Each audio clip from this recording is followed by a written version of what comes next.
Okay, I see 6 o'clock. Marty, we're ready to go. We are. Why don't we go ahead and get started? And I have a feeling there will be a couple more council members who show up. But if we could get our participation slide up, that would be great.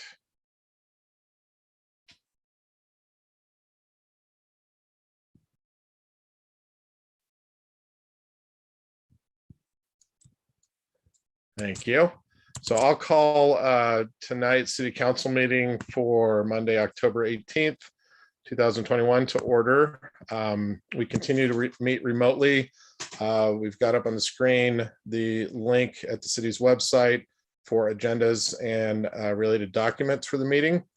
And the next slide, we're all pretty well versed in at this point, is the slide showing how to provide public comment. Through the virtual participation, you can raise or lower your hand as a participant in the Zoom meeting. On an iPhone or Android, you can click more to raise or lower your hand, *9 on a landline. And as always, we've got our city council voicemail that goes to all council members with a digitized message. That's 406-552-6012. And then the council email that likewise goes to all members at council@ci.missoula.mt.us. And first item is roll. I believe we have everyone with the exception of, let's see, pardon my dog in the background, Mirta Becerra, Miss West, and Miss Anderson, unless any of them joined when I was looking. I believe that's correct, and we can update that if we need to. I'll be facilitating tonight in the mayor's absence. I think a lot of people are aware mayor's mother passed away. Want to send him our condolences. And like I said, I'll be chairing tonight in his absence. We have minutes to approve from our last meeting. Are there any changes to those minutes? Seeing none, those will stand approved. And our next item is our schedule of committee meetings. Ms. Rabine.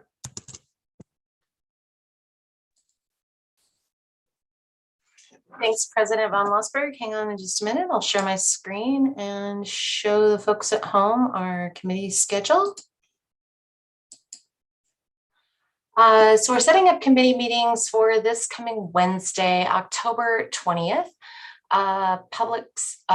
First of all, I'd like to show you how to get to our committee meetings. So if you Google the city of Missoula, you will find our homepage at the top of your search results. Right down here under the beautiful picture of the city of Missoula, there's the meetings button. And if you press the meetings button, it'll take you to all of the public meeting agendas that we're holding. For all the public meetings that we're holding. And here you can see on Wednesday each committee meeting. And if you click on them, then you have some options for viewing the agenda. You can look at it as HTML here, PDF here. There's a citizen participation guide. If the meeting's underway, you'll see a video link right here. And at the top of each agenda is information about how to join the meeting so you can attend by computer. Here are the phone numbers that you can use to dial into the meeting with the webinar ID and the passcode. I don't think you need the passcode very often. I think some people hit it. We also stream these meetings live on our website and on our YouTube channel. So there's a myriad of ways to tune in to what's going on here at the city. And here are the meetings that we're going to hold this coming Wednesday, the 20th of October. Public Safety and Health Committee will lead off from 10 o'clock to 10:30.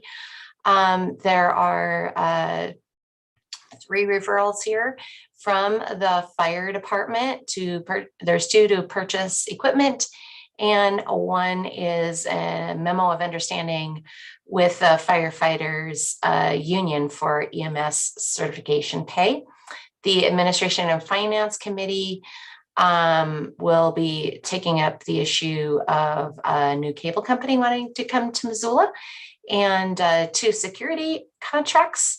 And Public Works Committee will be dealing with an appointment to the Bike Ped Board, as well as 3 purchases of vehicles that are being brought forward by our Fleet Management Division, and also a professional services agreement for water rights consulting agreement services for the water department for Missoula Water. Thank you very much, Ms. Rabine. Our next item on the agenda is public comment on non-agenda items. This is an opportunity to provide public comment, and if you could limit it to 3 minutes, ideally, on any items that are not otherwise scheduled on our agenda this evening. So if you're in attendance and would like to provide public comment, go ahead and raise your hand, and I can take that. Not seeing any raised hands in the public, we will move on to our consent agenda. Items on the consent agenda were approved in city council committees and are placed on the consent agenda to save time at council meetings like this evening by voting on them as a package. City clerk will read the list aloud so citizens watching on MCAT will know what is on the consent agenda, and we'll invite community comment on these items before we vote. All yours, Ms. Rabine.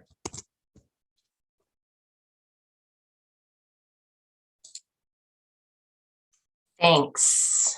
Okay. Just a second, I'm going to get to a screen. I can view these just a little bit better. All right, tonight's consent agenda has 6 items. And the first item is to ratify accounts payable in the amount of $834,978.96 for checks that were dated October 12th, 2021. Council ratifies the payment of our vendors when we have a week off, and last week was Indigenous Peoples Day. Number 2 is to approve accounts payable in the amount of $984,008.07 for checks that are dated tomorrow, October 19th of 2021. Number 3 is to approve and authorize the mayor to sign an agreement with the following community-based organizations for fiscal year 2022.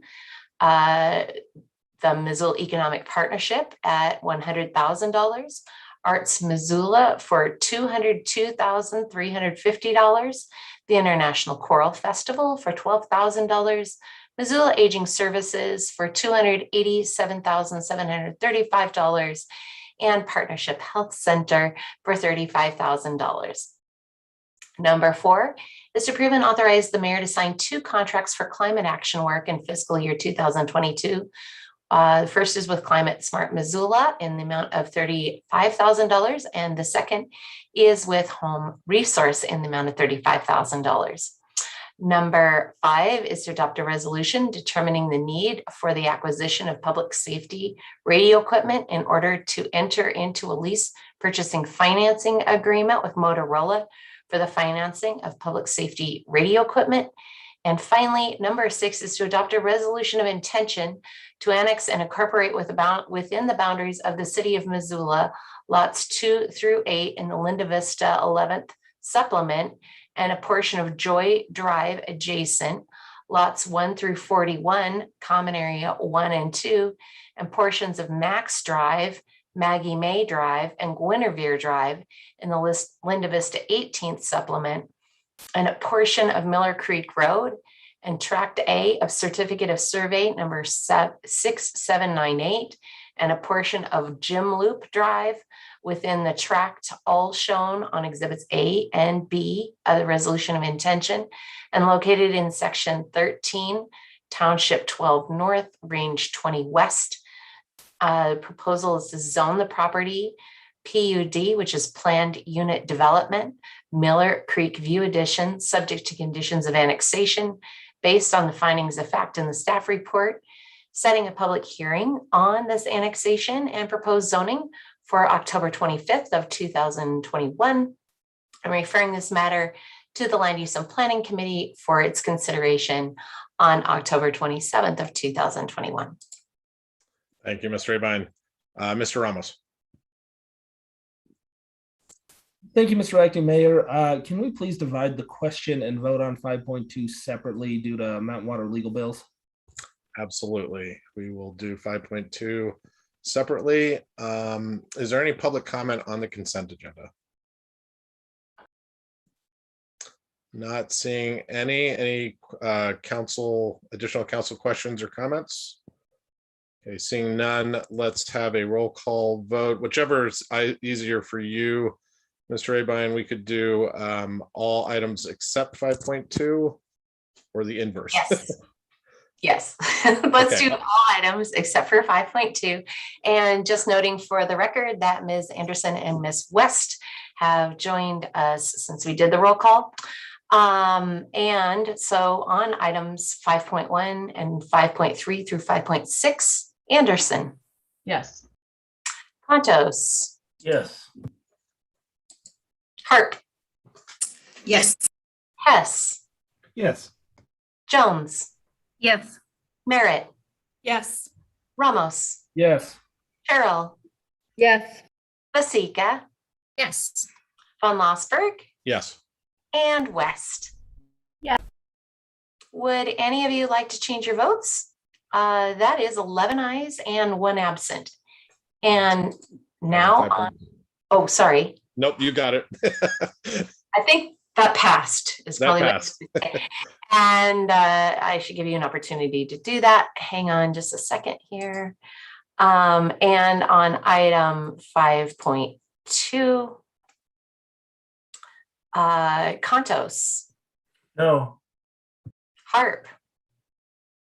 Yes. S. Yes. Jones. Yes. Merritt. Yes. Ramos. No. Cheryl. Yes. Basika. No. Von Lossberg. Yes. West. Yes. Anderson. Yes. And would any of you like to change your vote? It is 8 ayes, 3 nays, and 1 absent. And that passes as well. Thank you. We will move on to comments from city staff, agencies, boards, commissions, authorities, and the community forum. There are no items under that topic. We have one item under special presentations.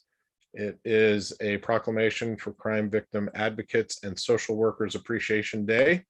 And it's an honor to read this.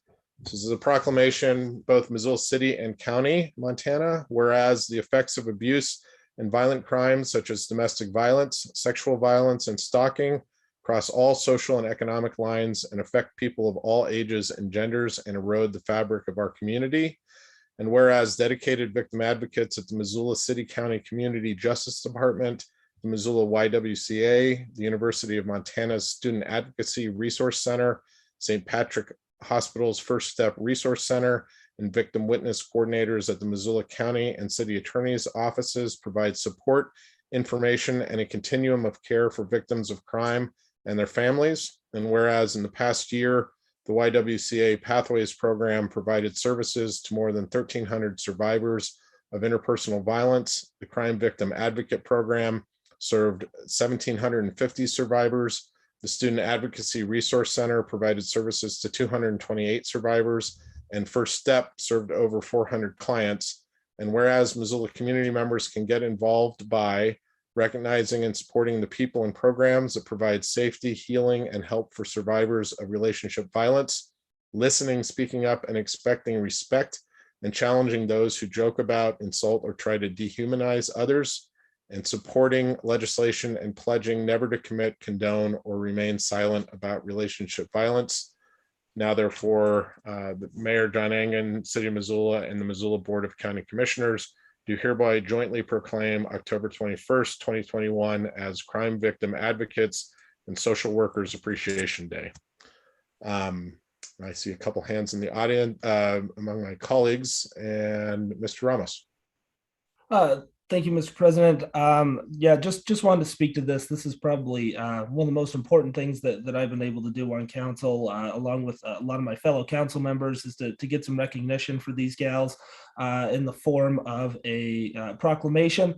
Unfortunately, the pandemic has made it so that we couldn't have our annual Crime Victim Advocate Appreciation Night, but I'm hoping that before too long we're able to start that back up again. I'll be off council, but I know there's some folks that'll certainly pick that up.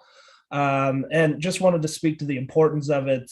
As I've told folks before, grew up with a single mom who was a crime victim advocate, and I saw her really put large pieces of herself into these different victims that she helped. And she had to retire a little bit earlier than most, just because she said that throughout her years, she just gave so much to these different women. And she told me that time and time again, she would give a small piece of herself until there was really no more to give. So the amount of stress and sacrifice that these women do for these victims is just absolutely incredible. I posted something on my mom's wall on Facebook not too long ago. She's been retired for 6 years, wishing her a happy birthday, and just the outpouring of support that she got from victims that were able to escape that domestic violence and escape that life that they were in because of her. Not all did, unfortunately, and those were always the most heartbreaking when these women pour their life and soul into trying to help these gals, and then unfortunately the perpetrator is able to I think scam these women back into their lives. It's very heartbreaking. So I think that people don't really realize that when they think of crime victim advocate, how much the job entails and how much these women give to the victims, and how hard it is on them, and how thankless the job really is. So I just want to thank all the women in the field right now, and encourage the survivors and people that are in a domestic situation to reach out to these gals, because you'll get nothing but the best from them. And I can't thank them enough from the bottom of my heart for the work that they do. Thank you. Miss Merritt. Thank you. I want to thank Jesse for shining a bright light on the appreciation of the folks who do this work day in, day out. It is probably very often a thankless job, but a very, very important one. I wanted to just speak briefly because there has been there was a bill in our last legislature, and there's been some conversation around the topic of folks who suffer from sexual harassment not being believed, and language used that if an allegation is not proved true, then the woman must be lying and she must have made a false accusation, or the person made a false accusation. And I just want to underscore, since we're on the topic, how harmful that type of language is. The incidence of false reporting, especially of rape and sexual harassment, is very low. Reporting of rape is very low to begin with. And then to on top of that, to face the potential accusation that you lied is just tremendously damaging to people who would bring these types of situations to light. So I just wanted to take this opportunity to highlight that as well. And again, thank all the folks who work in this field, and thank Jesse for consistently bringing this to the forefront of people's minds. Thanks. Thanks, Ms. Merritt, and thank you, Mr. Ramos, as well. I add my thanks. Have always appreciated speaking with your mom at those events. Not able to do it, as you said, this year, but have enjoyed that in the past, and add my appreciation to the work that she did and to all of the folks who work in this field. It is incredibly important work, so thank you. And normally when we're in person, there's sometimes folks from these organizations. I'm not sure if there is anyone in the attendees who's associated in some fashion with the proclamation. Happy to take any public comment. If you wanted to raise your hand, not seeing that, but thank you again. All Our next agenda items, we have no items under public hearings, and we have no items for final consideration. Without objection, I'll move communications from the mayor and council to after committee reports, and we'll deal with our one committee reports item. Items listed under committee reports were not approved unanimously in city council committees. The chairperson of the standing council committee will make a motion and will invite community comment on each item. We have one item, I believe, under administration and finance. And if I could ask for a motion, Ms. Jones. Thank you. I'd be happy to make a motion. I move that we approve and authorize the mayor to sign an agreement with the Poverello Center for the provision of emergency winter shelter services for 2021/2022, funded by the city of Missoula in an amount not to exceed $311,000. And I'm not sure the sequencing here. I would like to speak to it, but I don't know if you want to take public comment first. Yeah, let me go ahead and do that, Gwen. And let me ask first if Ms. Armstrong or anyone from the Poverello, if there's any new staff update that ought to be considered. I just want to provide that opportunity, Emily. Thanks, Brian. I don't have any specific updates myself. I do think Jesse and Jill are on the call. I'm not 100% sure, but I'll let them chime in if they have anything they want to add. I do see Jill.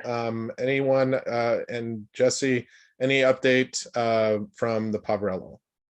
No, just that we're working hard to hire individuals, but that's our biggest struggle right now. We're nervous that we won't have enough people to open on November 1st, but we're moving forward and just continuing to try to get people hired. Okay. Yeah, just the same struggles everybody is having in town right now. Yep, understood. Thank you.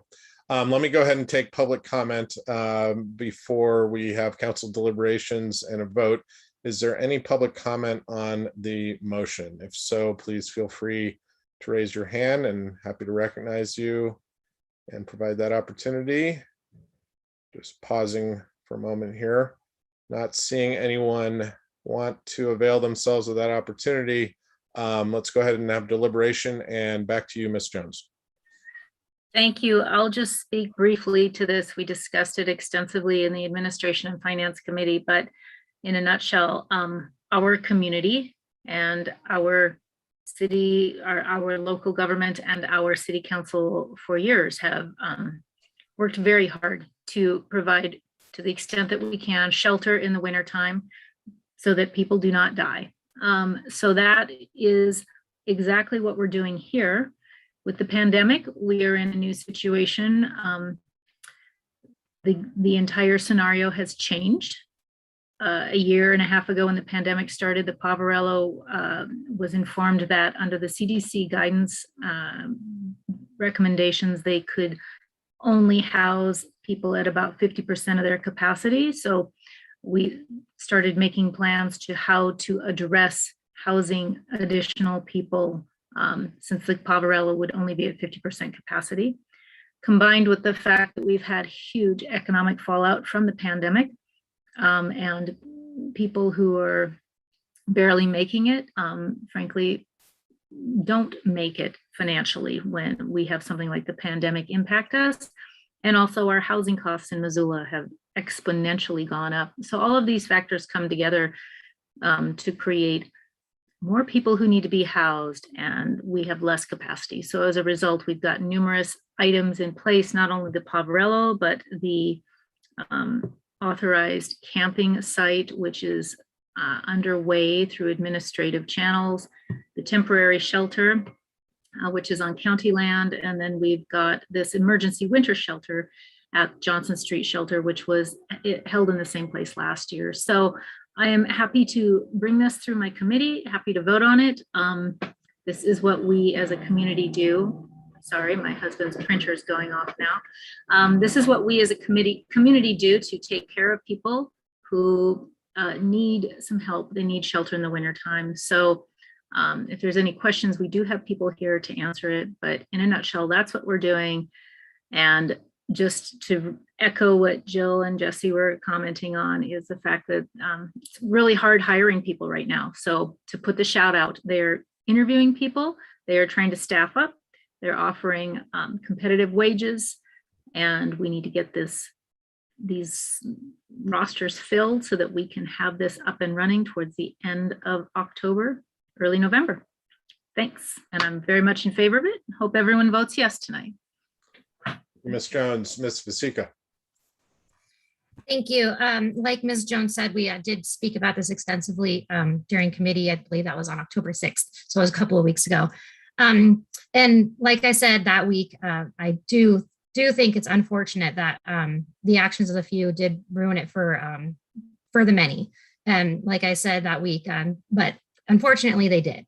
I have to respect my constituents' complaints on this one, and the neighbors of that center who had to deal with property crimes, sanitary issues, blatant drug use. So unfortunately, I am going to vote no tonight. If this does pass, I hope that the private security will make it better this year for the residents and the neighbors of that neighborhood. And with that being said, I was hoping that folks at the Poverello Center can speak tonight on where folks can guide their concerns or their questions or anything else that they might have any thoughts about regarding the shelter. Thanks.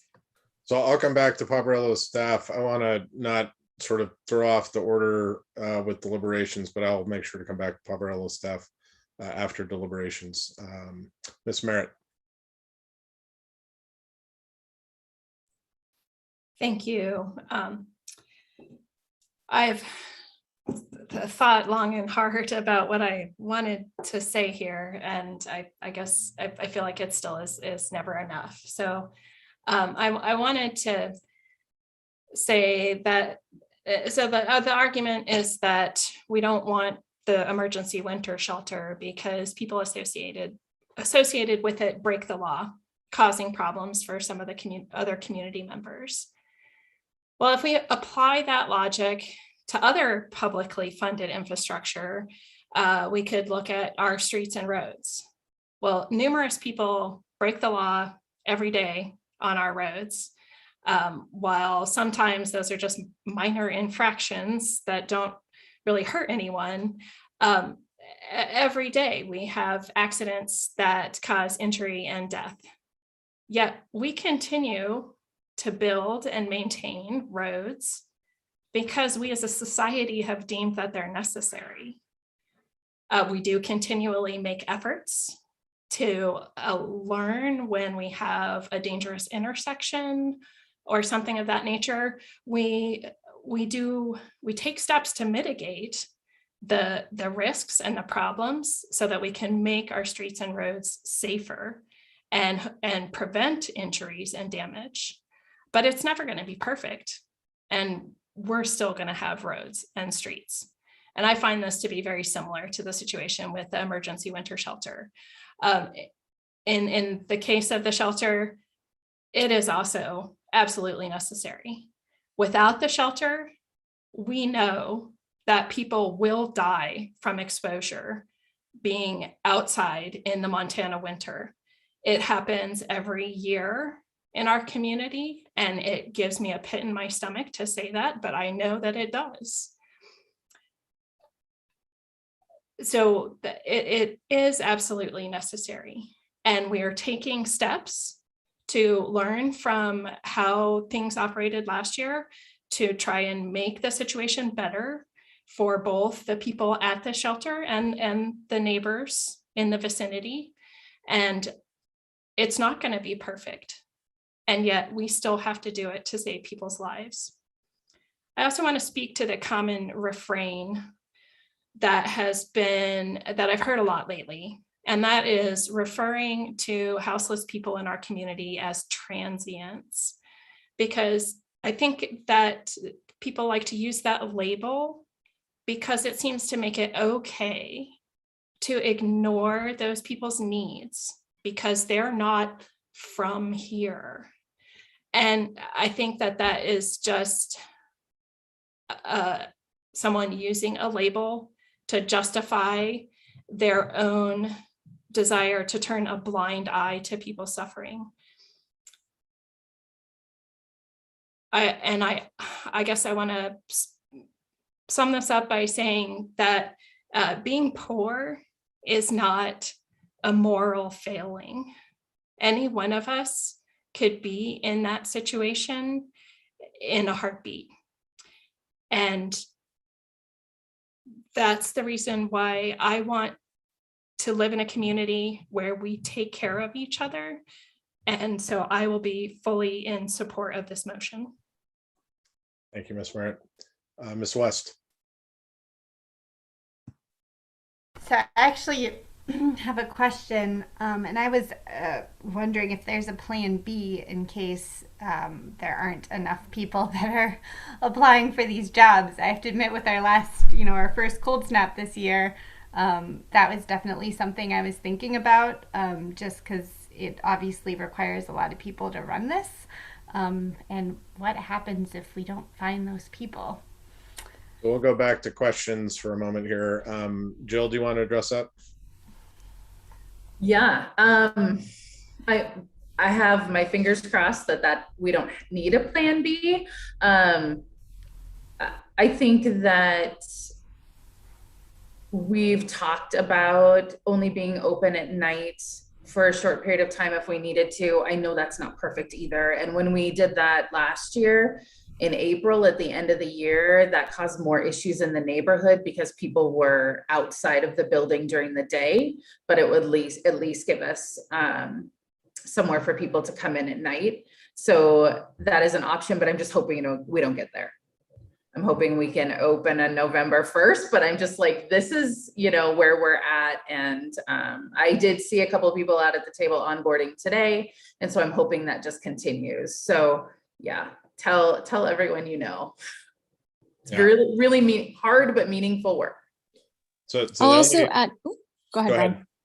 I was just going to say, I'll also add that we are working really closely with Jill and her team in trying to get other incentives for folks who decide to apply and take positions at the emergency winter shelter, with bonuses and end of season bonuses as well, and are looking at the potential as another, alternative if it really comes to it, of delaying an opening. But like Jill is saying, we're working, her and her team are working really hard, and we're all trying to figure out ways to support them and make sure that we can stick to our November 1st date.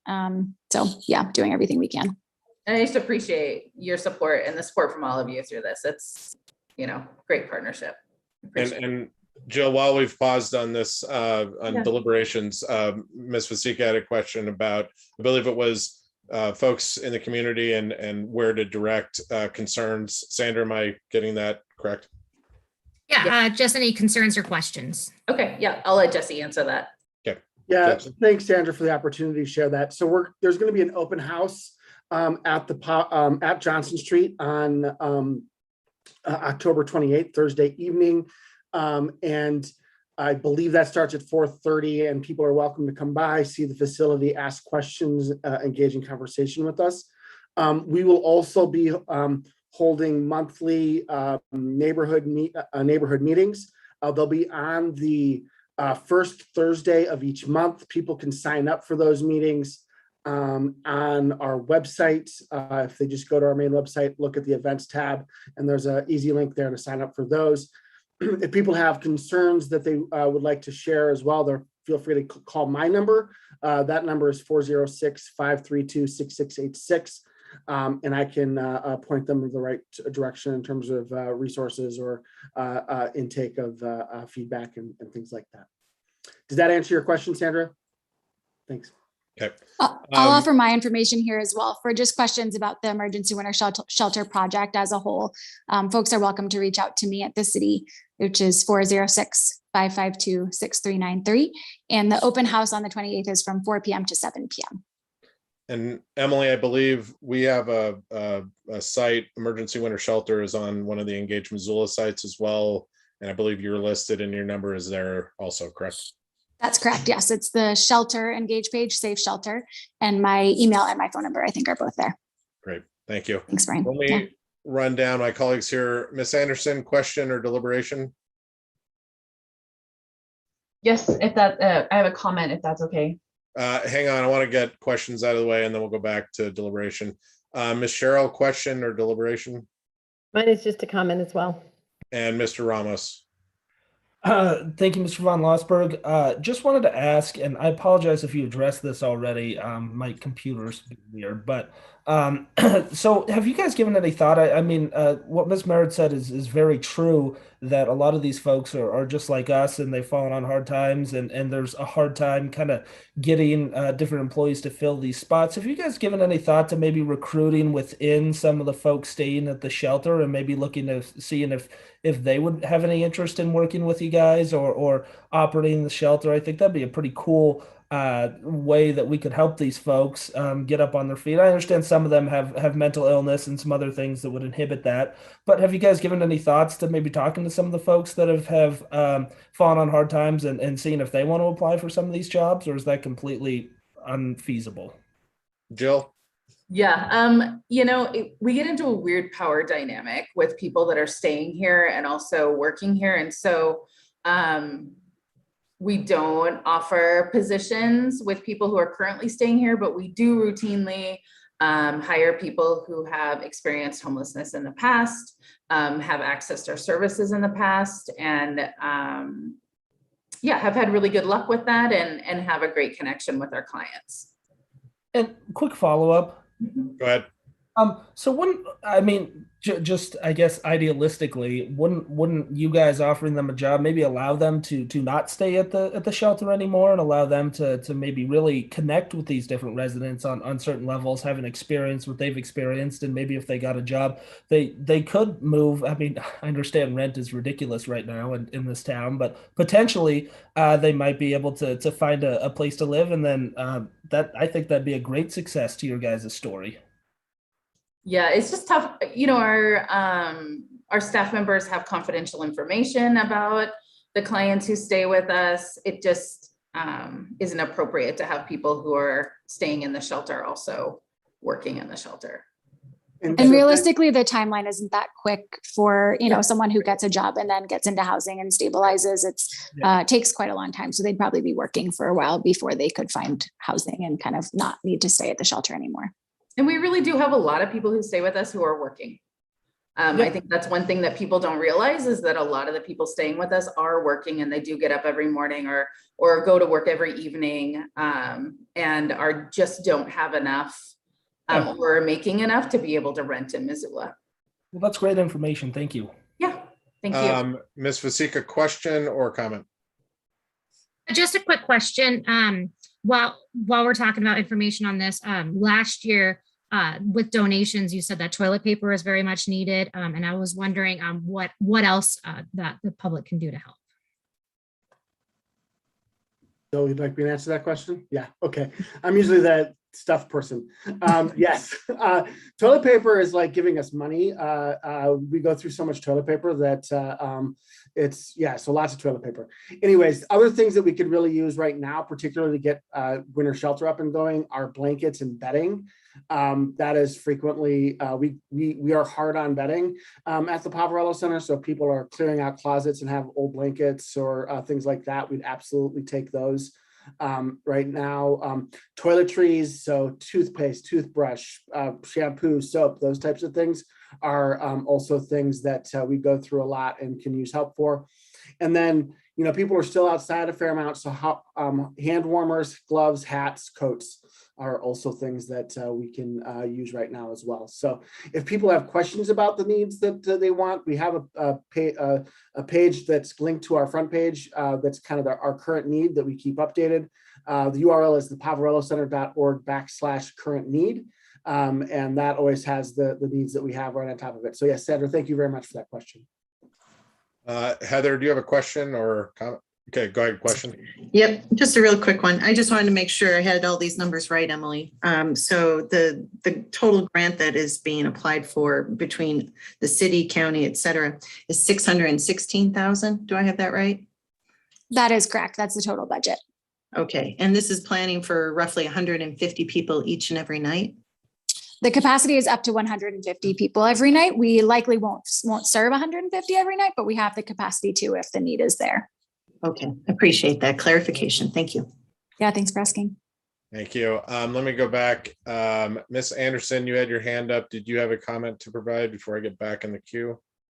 Yes, thank you so much for the opportunity. And I really appreciate the comments from Ms. Merritt and Ms. Jones highlighting the need for this. And I think that we see it every day that there are members of our community who are unhoused. And it just seems like a very unfortunate set of circumstances that have all sort of coalesced at the same time with the pandemic, with skyrocketing rental rates. Yes, some places are starting to increase their salaries, but historically, salaries have not kept up. Wages have not kept up with the cost of living. And we have done quite a bit. And we're really excited for the new housing, affordable housing projects to come online. But unfortunately, building takes time and none of those are open right now. So I know that we talked a little bit about this in committee, and I've heard quite a bit about it recently from community members. This doesn't seem like a permanent solution, having people sleep in tents or having people sleep in shelters. And I want to highlight that this is a stopgap measure. We need to get through COVID. We need to figure out more long-term affordable housing solutions, and we have some of those coming online, and hopefully the Poverello Center will get to the point where it can be back at full census or capacity. And but this is a need right now, and I, like Miss Merritt, want to live and am proud to live in a community that supports putting a warm roof over our fellow Missoulians' heads. And when weather in Montana is unpredictable, and it's been a fairly lovely fall so far, but we all know that can change pretty dramatically. And I'm just very much in support of this project, and want to realize. I realize, and I want to say that I realize that this is not a long-term solution, and it's not that we haven't figured that out. We are trying to get a bridge to get us through to the other side of so many things that have kind of come together all at the same time. And really, really want to appreciate and lift up what Jill said from the Poverello Center about the fact that I think that there is a lot of misconceptions about who it is that are the unhoused in our community, and that they didn't get bused here from someplace like on Skid Row. The majority of people who are unhoused and that we're accessing services through the Poverello Center and the Johnson Street and the temporary outdoor shelter, they have connections here. They're from here. They have family here. A good percentage of them are working or currently looking for jobs. And so I think that we need to do a better job in our community of educating ourselves on who it is are the unhoused who are accessing these services, because Ms. Merritt is right. They are just like the rest of us. And for a very different set of circumstances, it could be any one of us who are needing a little bit of help this winter. And I am happy to support that work that everyone is doing. Thanks for your patience, Ms. Cheryl. Yeah, thanks. And I appreciate all the comments that have happened so far. And also, I would say that even though it has been a lovely fall, there have been some very cold nights already. So I hope that the Poverello is successful in having its staff for November 1st. I'm going to apologize. My daughter's walking in from volleyball, so it's going to get a little loud. But honestly, this is a really simple vote for me. It's a humane thing to do. It's the right thing to do. We have a responsive, proven partner in our community with the Poverello Center. And I really just want to express my thanks to the Poverello Center for the work that they do and the pre-planning that they do. And I am, for all the reasons that my some of my fellow counselors have expressed, I am more than happy to support this and wish you the best of luck in getting it staffed, because that's going to be really important. Thank you, Ms. Harp. Thank you. I've been thinking about this for quite a while, and I really appreciate the wide range of thought that has been presented both in committee tonight and obviously in the emails that we have been getting for the last couple of years on the very topic of homelessness. And it is a very complicated topic. It's mired with difficulties. And at the end of the day, caring for people is a very inexpensive endeavor. When I think about what young parents face today in terms of childcare, they're shelling out roughly $1,000 a month so that they can go to work. When my parents end up in a nursing home, it's going to cost $7,500 a month. And that's the whole spectrum from birth to the late years. And in between, we have folks who fall on hard times. And having had family members who have fallen on hard times and have been homeless, all I can hope is that there are other communities like ours that is as kind and generous and thoughtful to work with the imperfections that we have to deal with. Emily, I appreciate you giving us the numbers on this particular project of $616,000. That works out to roughly $4,000 a person each and every year, which is expensive, but it pales compared to those other costs that I mentioned earlier. And, you know, I think about what we could do differently. How do we not become an Austin, Texas or Seattle, Washington? Thank goodness we're miles away from that. But if we don't start taking other steps in addition to warming shelters like this, our problems are going to get far, far greater. And I know we have some really, really thoughtful, smart people that are working across sectors on this very issue. And I can't wait to see what we keep coming up with. So my colleagues, I know this is something that none of us ever want to have to reckon with, but I admire the courage from all of you to take stands as you do, to stand up for people who do not have a voice. I will be supporting this motion tonight. Thank you. Ms. West, did I cut you off? Unfortunately, when we went to the question, did you have anything else, Heidi? No, except for I guess thank you. I'm in support of this. Yeah, thanks. Is there anybody else, any other council deliberation on this? I will quickly add, I've worked on this issue for years on council, less so this last year as part of transition considerations. I want to just underscore what my colleague Ms. Merritt mentioned, and that is the really hard work that's gone into trying to improve on the situation from the year before each year.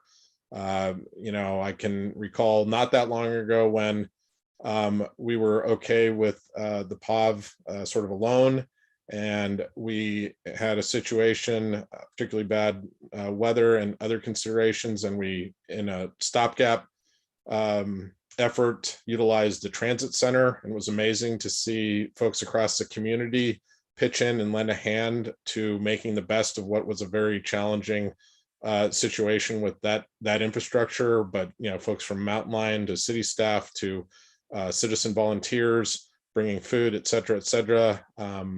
Thereafter, we moved to some work with the Salvation Army and their facility, and believe a couple years there, and then the situation last year and this year. And every time that we've done that, and Ms. Merritt mentioned this, and I just want to underscore it, there's always been a good faith effort to understand what worked well, what did not work well, and to try and improve upon that situation.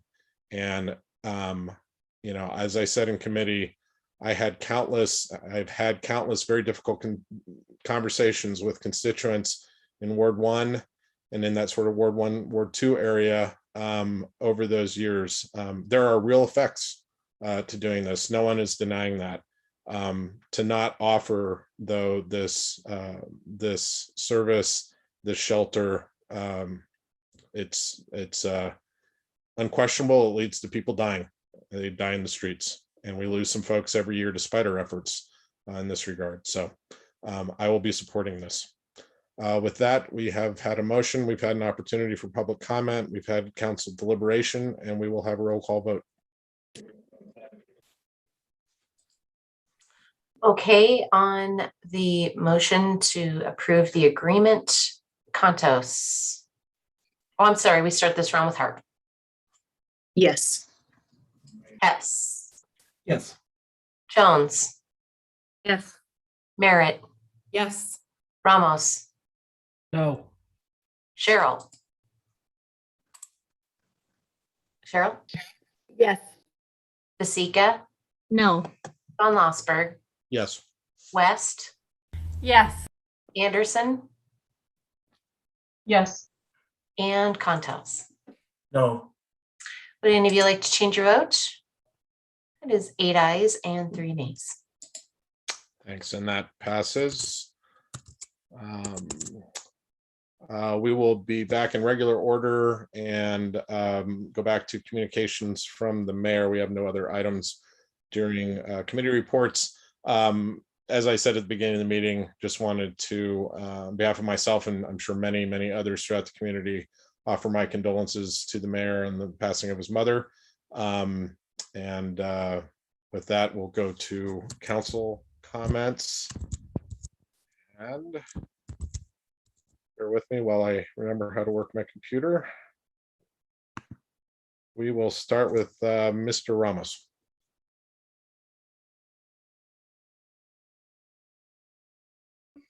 Keeping me on my toes tonight. I'm usually dead last. I just wanted to join you in offering my condolences to the mayor and the passing of his mother. I know how much she meant to him and how hard he worked these past few months, if not past few years, to be a caregiver for her, and how much that takes out of a person. So just wanted to pass those condolences along to Mayor Ingen. Mr. Contos. Yeah, basically the same. It's very impressive that older man like that would take his mom in the situation she was in and give the care that he did for her. That's pretty impressive and says a lot about him. Thank you. Ms. Vasika. Thanks. I just want to echo what my colleagues have said. I can't even imagine what the mayor is going through right now.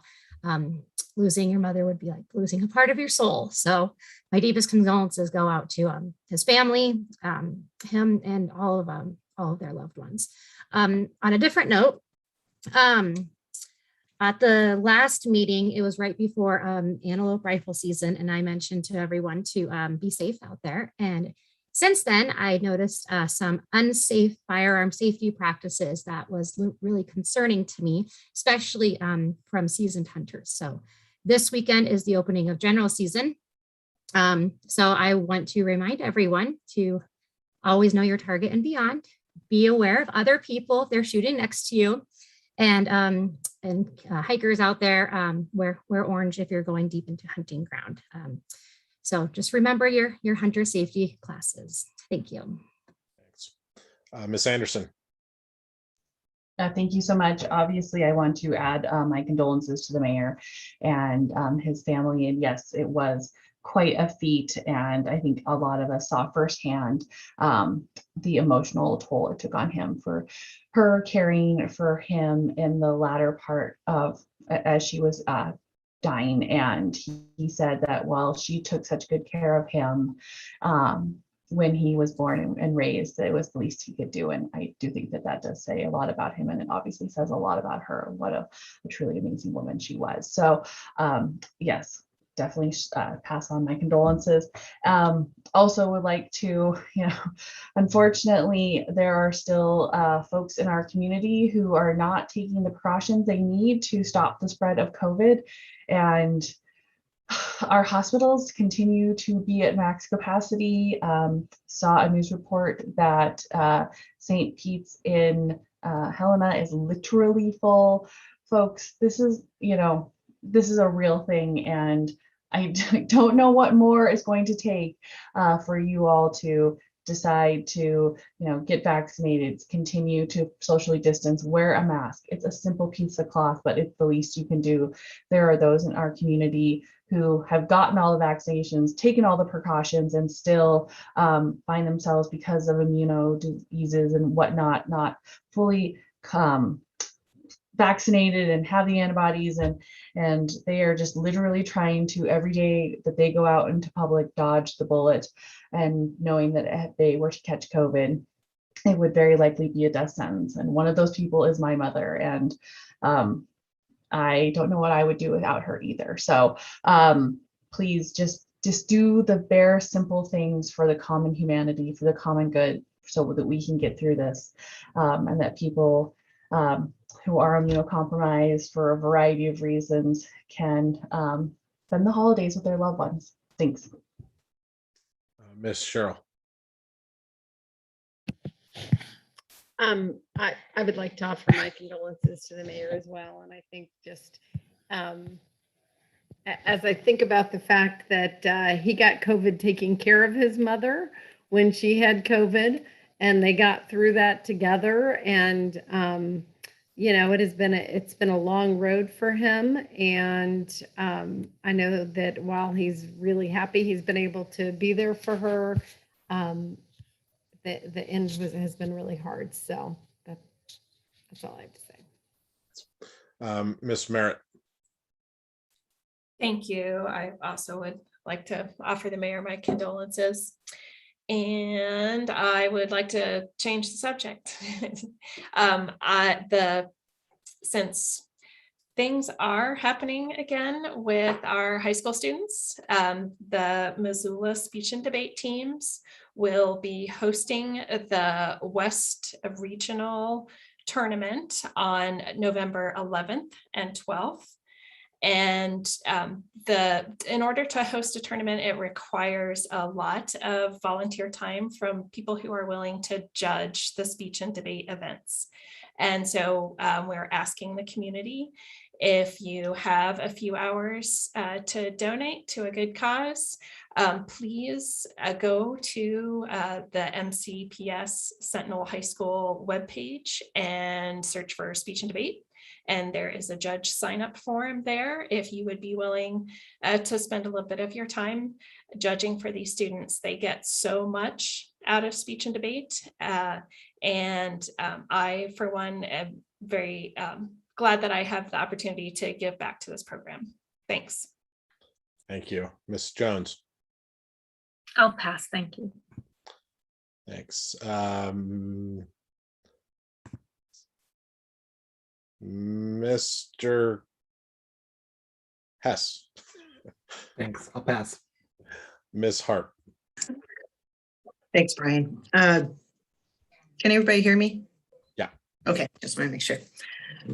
So next week, Tuesday, October 26th, I invite all of you and all who might be listening to a town hall that Habitat for Humanity is going to be hosting to really kind of talk about what we are doing as a community partner to address housing. And it's going to be held jointly as a hybrid, both at the public library starting at 6 o'clock, as well as on via Zoom. And you can find that Zoom link at our Facebook page. Just a way to really kind of help connect some of the dots that we are working with our other nonprofit partners, as well as for private partners, to address the needs of our community and to also hear from folks about what they would like to see. I would also like to chime in on the condolences, if you will, to the mayor. Having lost my mother 6 years ago, there's never seems to be a day that I seem to sorry. Sometimes just losing a parent just has a lot of impact on a person, and little smiles and little things that happen remind us of the wonderfulness of the people in our lives. And I just want to let him know he'll never forget her, because you can never forget your mama. Thanks, everyone. Thanks. Ms. West.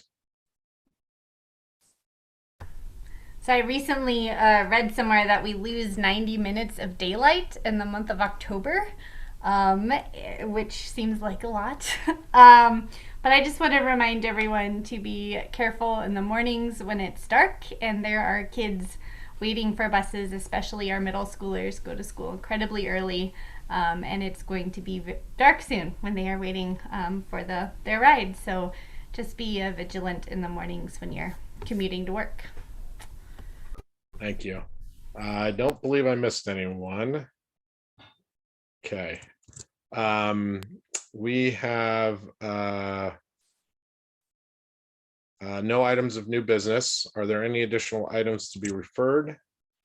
Not seeing any. Any miscellaneous communications, petitions, reports, and announcements? Not seeing any. As always, thank you very much for your attendance and your service, and we will be adjourned. Thank you.